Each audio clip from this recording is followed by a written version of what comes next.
के लिए अहलियत की शराइत पर तो कायद आज़म भी नाअहल हो जाते हैं। कोई मुसलमान सादिक और अमीन का लफ्ज़ नबी करीम सल्लल्लाहु अलैहि वसल्लम के सिवा किसी के लिए इस्तेमाल नहीं कर सकता। नाअहली मुद्दत तय्युन केस में चीफ जस्टिस के रिमार्क्स, आर्टिकल 62 में नाअहली की मुद्दत दर्ज नहीं, ये सिर्फ अदालत ने दी है। जस्टिस मंसूर ने कहा कि सजा मिल गई तो बात खत्म क्यों नहीं हो जाती। कैसे हो सकता है कि सजा काटने के बाद भी इंतखाबात ना लड़ सके। पर सजा की मुद्दत है तो नाअहली ताहयात कैसे हो सकती है। अटॉर्नी जनरल ने कहा कि नवाज शरीफ ताहयात नाअहली फैसले पर नजरसानी होनी चाहिए।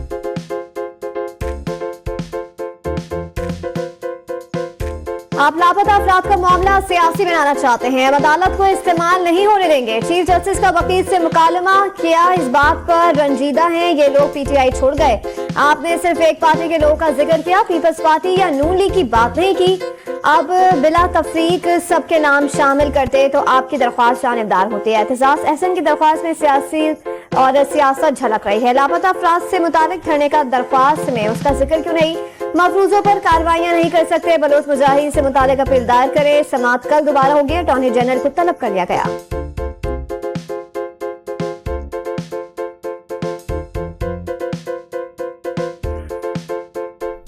लापता अफराद पर शीनी बाजारी का बिल गायब हो गया। क्या उन्होंने इस्तीफा दिया। जब ओहदे पर होते हैं तो कोई जिम्मेदारी नहीं उठाता। लापता अफराद केस में चीफ जस्टिस के रिमार्क्स, कहा आपकी पार्टी के वोट से बने चेयरमैन सेनेट ने आपका ही बिल गुम कर दिया। क्या आपने उन्हें हटाने की दरख्वास्त की। आप सादिक संजरानी को फरीक तो बनाए। कोई वजीर अपने बिल की हिफाजत नहीं कर सकता तो किसी के हुकूक के लिए क्या करेगा। ये संजीदा मसला है, सब जिम्मेदारी कबूल करें।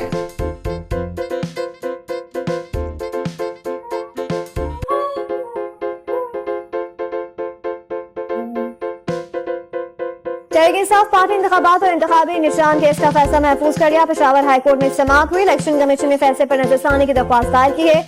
वकील सिकंदर मोहम्मद ने दलाल दी है।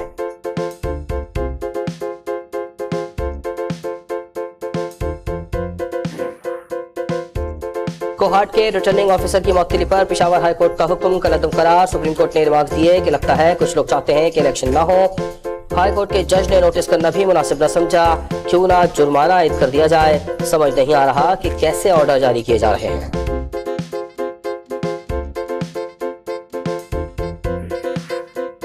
फैसलाबाद धरने की तहकीकात, साबिक lieutenant general Faiz Hamidi commission के सामने पेशी का इम्कान। वजारत दाखिला में सिक्योरिटी सख्त कर दी गई। रेंजर्स और पुलिस की भारी नफरी तैनात। सिर्फ मुताल्लिका अफराद को दाखिले की इजाजत होगी।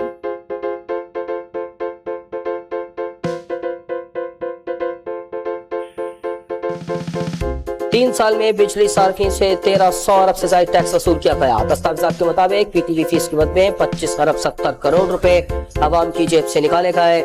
जनरल सेल्स टैक्स के नाम पर 9 खरब 74 अरब की वसूली की गई। इलेक्ट्रिसिटी ड्यूटी के लिए 64 अरब 25 करोड़ रुपए लिए गए।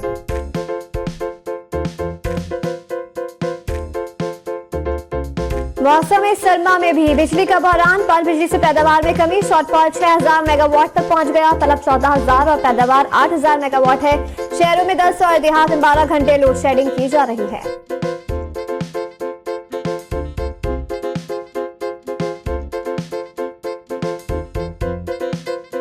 स्टॉक एक्सचेंज में 48 पॉइंट्स की कमी, 64,613 पर ट्रेडिंग जारी। इंटरबैंक में 36 पैसे कमी के बाद डॉलर 281 रुपए 50 पैसे पर आ गया। सारा इनाम कत्ल केस में पेशरफ। वालिद ने समीना शाह की बरियत के खिलाफ इस्लामाबाद हाईकोर्ट में अपील दायर कर दी। उन्होंने मीडिया से गुफ्तगू में कहा कि बकवा के रोज फार्म हाउस में शाहनवाज के साथ उनकी वालिदा भी थी। ऐसा नहीं हो सकता वो जुर्म में मुलव्विस ना हो।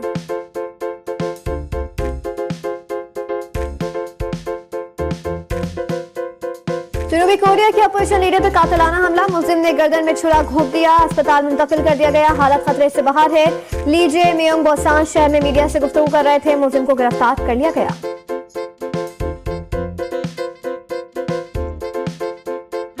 जापान में 7.6 की शिद्दत का हौलनाक ज़लज़ला। 48 अफराद हलाक, दर्जनों इमारतें और सड़कें तबाह। रनवे पर दरारें पड़ गई। हजारों घरों की बिजली मुनक़ता। 150 आफ्टर शॉक्स महसूस किए जा चुके हैं। और पाकिस्तान और ऑस्ट्रेलिया के दरमियान तीसरा टेस्ट कल से सिडनी में शुरू होगा। कौमी टीम का ऐलान कर दिया गया है। मामूल हक ड्रॉप, साइम आयुब डेब्यू करेंगे। शाहीन आफरीदी भी प्लेइंग 11 का हिस्सा नहीं। 3 मैचों की सीरीज में कैंगरूज को 2-0 की बढ़तरी हासिल है।